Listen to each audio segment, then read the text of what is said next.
जय श्री राम। श्री रामचरितमानस बालकांड दोहा नंबर 60 से आगे। किन्नर नाग सिद्ध गंधर्वा बधुन समेत चले सुर सरबा विष्णु विरंचि महेश बिहाई चले सकल सुर जान बनाई। दक्ष का निमंत्रण पाकर किन्नर नाग सिद्ध गंधर्व और सब देवता अपनी अपनी स्त्रियों सहित चले। विष्णु ब्रह्मा और महादेव जी को छोड़कर सभी देवता अपना अपना विमान सजाकर चले। सती बिलोके व्योम विमाना जात चले सुंदर विधि नाना सुर सुंदरी करहि कल गाना सुनत श्रवण छूट ही मुनि ध्याना। सती जी ने देखा कि अनेकों प्रकार के सुंदर विमान आकाश में चले जा रहे हैं। देव सुंदरियां बहुत मधुर गान कर रही हैं, जिन्हें सुनकर मुनियों का ध्यान छूट जाता है।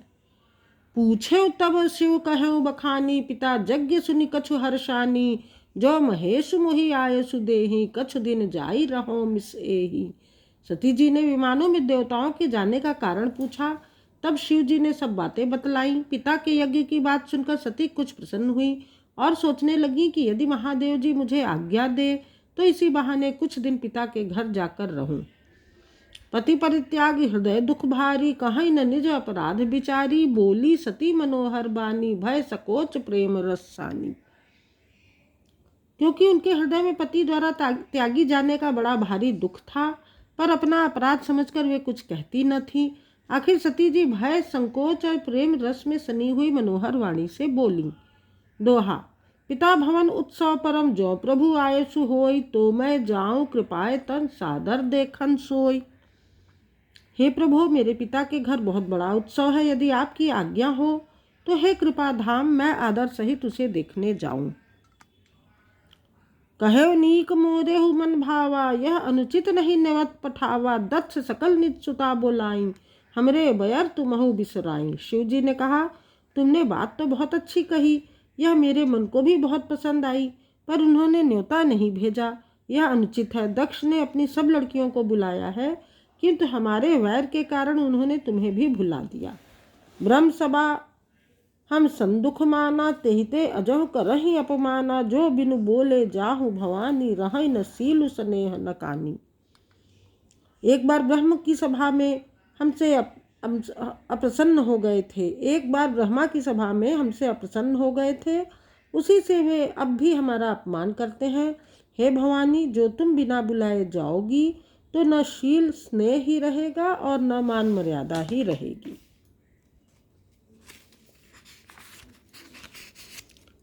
यद्यपि मित्र प्रभु पितु गुरु गेहा जाई बिन बोले हूँ न संदेहा तदपि विरोध मान जह कोई तहाँ गए कल्याण न होई।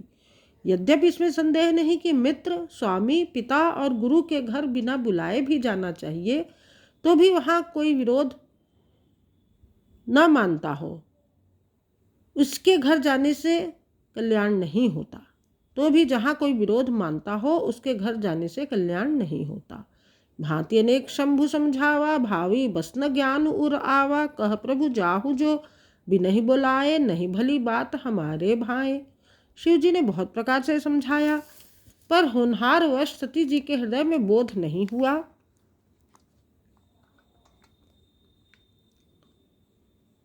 फिर शिव जी ने कहा, यदि बिना बुलाए जाओगी तो हमारी समझ से अच्छी बात नहीं होगी। दोहा। कही देखा हर जतन बहु रहै न दक्ष कुमार दिए मुख्य गण संग तब विदा किए त्रिपुरार। शिव जी ने बहुत प्रकार से कहकर देख लिया, किंतु जब सती किसी प्रकार भी नहीं रुकी तब त्रिपुरारी महादेव जी ने अपने मुख्य गणों को साथ देकर उनको विदा कर दिया। पिता भवन जब गई भवानी दक्ष त्रास काहू न सन्मानी सादर भले ही मिली एक माता भगिनी मिली बहुत मुस्काता। भवानी जब पिता दक्ष के घर पहुंची तब दक्ष के डर के मारे किसी ने उनकी आवभगत नहीं की। केवल एक माता भले ही आदर से मिली, बहनें बहुत मुस्कुराती हुई मिली। दक्ष ने कुछ पूछी कुशलाता सती बिलो की जरे सब गाता सती जाय देखे तब जागा कतहु न दीख शंभु कर भागा। दक्ष ने तो उनकी कुछ कुशल तक नहीं पूछी। सती जी को देखकर उल्टे उनके सारे अंग जल उठे। तब सती ने जाकर यज्ञ देखा तो वहां कहीं शिव जी का भाग दिखाई नहीं दिया। तब चित चढ़े जो शंकर कहे, प्रभु अपमान समुझ उर दहे, पाछिल दुख न हृदय अस व्यापा, जस यह भयउ महापरितापा। तब शिव जी ने जो कहा था वह उनकी समझ में आया। स्वामी का अपमान समझकर सती का हृदय जल उठा। पिछला पति परित्याग का दुख उनके हृदय में उतना नहीं व्यापा था जितना महान दुख इस समय पति अपमान के कारण हुआ। यद्यपि जग दारुण दुख नाना, सबते कठिन जाति अवमाना, समुझि सो सती भयो अति क्रोधा, बहु विधि जननी कीन प्रबोधा। यद्यपि जगत में अनेक प्रकार के दारुण दुख हैं, तथापि जाति अपमान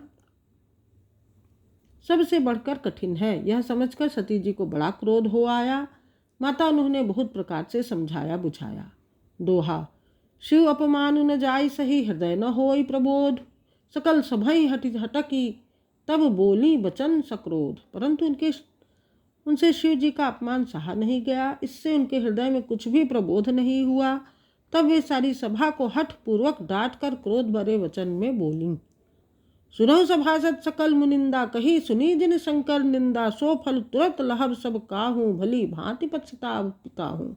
हे सभासदों और सब मुनीश्वरों, सुनो, जिन लोगों ने यहाँ शिव जी की निंदा की या सुनी है, उन सबको उसका फल तुरंत ही मिलेगा और मेरे पिता दक्ष भी भली भांति पछताएंगे। संत शंभु श्री पति अपबादा, सुनिए जहाँ तह असिमर ज्यादा, काटिए तासु जीभ जो बसाई, श्रवण मूदि न चलिए पराई। जहाँ संत शिव जी और लक्ष्मीपति विष्णु भगवान जी की निंदा सुनी जाए, वहाँ ऐसी मर्यादा है कि यदि अपना वश चले तो उस निंदा करने वाले की जीभ काट ले, और नहीं तो कान मूंद कर वहाँ से भाग जाए। जगदात्मा महेश पुरारी, जगत जनक सबके हितकारी, पिता मंदमति निंदत तेहि, दक्ष शुक्र संभव यह देही। त्रिपुर दैत्य को मारने वाले भगवान महेश्वर संपूर्ण जगत के आत्मा हैं। वे जगत पिता और सबका हित करने वाले हैं। मेरा मंद बुद्धि पिता उनकी निंदा करता है, और मेरा यह शरीर दक्ष ही के वीर्य से उत्पन्न है। तजिहं तुरत देहते ही हेतु, उर्धरि चंद्र मौलि वृष केतु, अस कही जोग अगिन तनु जारा, भयो सकल मख हाहाकारा।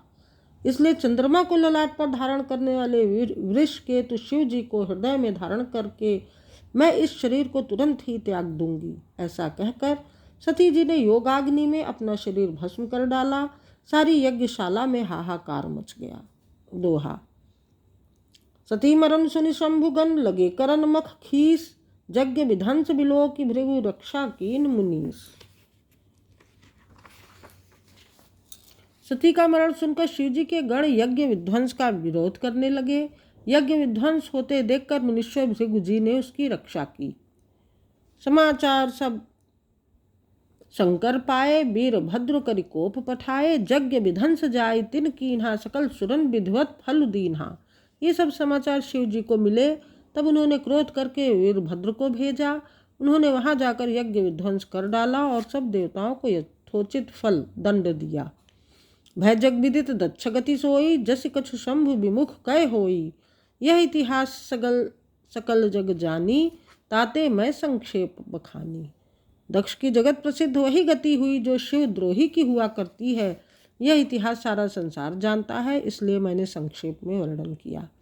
सती मरत हरिसन मरु मागा, जन्म जन्म शिव पद अनुरागा, तही कारण हिम गिरि गृह जाई, जन्मी पार्वती तनु पाई। सती ने मरते समय भगवान हरि से यह वर मांगा कि मेरा जन्म जन्म में शिव जी के चरणों में अनुराग रहे। इसी कारण उन्होंने हिमाचल के घर जाकर पार्वती के शरीर से जन्म लिया।